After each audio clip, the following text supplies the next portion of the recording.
What's going on? It's the RapNerd, and my wife sent me this article, I think Saturday it was, about Jim Jones saying that Pusha T is not in the top 50. I don't know what show it was from, but it was just an excerpt that was on Facebook, I believe. I watched it, and it made me go, that's kind of odd, but you know what? Let me go back and listen to all of Pusha T's music. Maybe I'm being biased because Pusha T for me is one of my favorites, and he has, of course, he's from Virginia, and I have lineage in Virginia, the same area, Norfolk, Virginia Beach, and all that. So I was like, maybe my bias is mixing up, and Pusha T ain't as hot as I thought it was, right?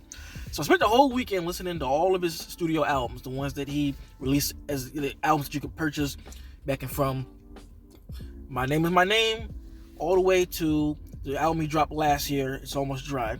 And after listening, I went back to Jim Jones's opinion.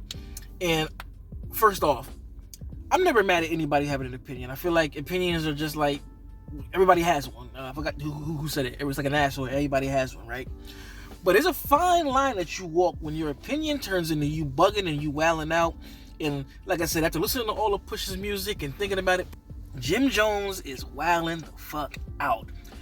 The way he goes about his opinion is nuts to me. Like I said, those out there who don't have Pusha T in their top 50, I get it, cool.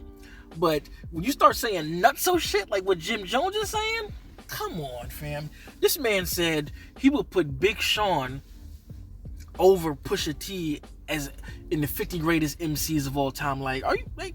And this is not the Big Sean, but Big Sean just has some work to do, I feel like, before to enter that conversation.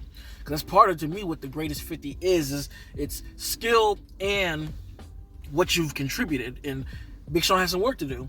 So for this nigga to say that, and then he was talking about, like, only talking about coke rap. Like, Jim Jones, you don't do the same thing in your shit. As a matter of fact, Pusha does talk about coke rap in the same type of stuff that you talk about it, but he does it way better.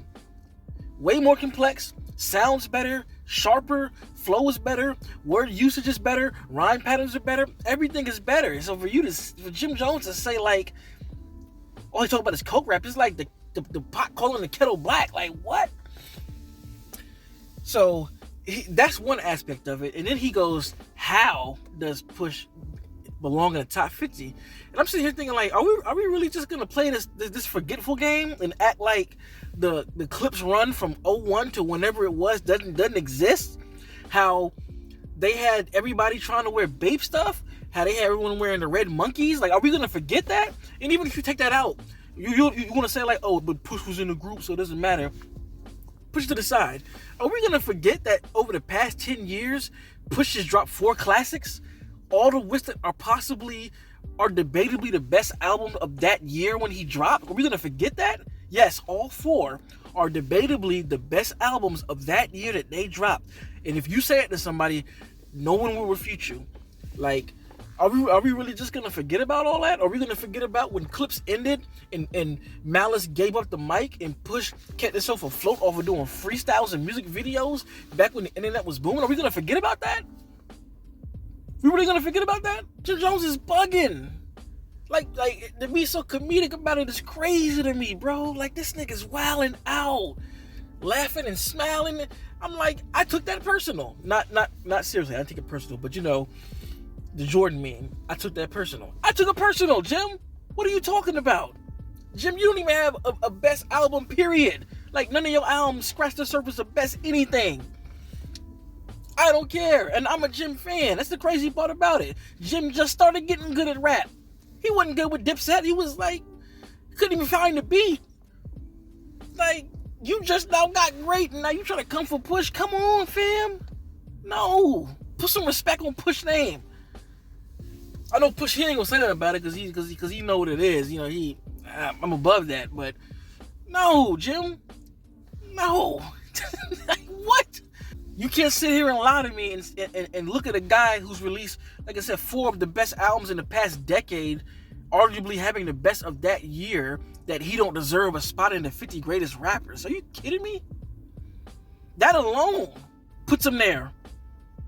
That alone is an argument to put him there. Let me say that because everybody doesn't have Push there, and I know this whole thing about, oh, he does coke rap and all this other stuff, but I'm like, a lot of niggas do the same shit over and over, but he does it great. So I just had to get my thoughts out about that. I wasn't gonna say anything until I listened to all of Push's music, and it made me confirm what I was thinking when I first heard Jim Jones say that. I was like, this dude is wilding out. But anyway, Push is definitely in my top 50. Period. Without a doubt, like this is what it is for me. So, what do you think about Jim Jones's comments? Do you agree? Do you disagree? Just comment below. Who would Push go in your top 50? And if you like this kind of content, make sure to like and subscribe. I appreciate it if you already are subscribed and liking my stuff. And until next time, peace. RapNerd Productions, no capping, that's word to mommy.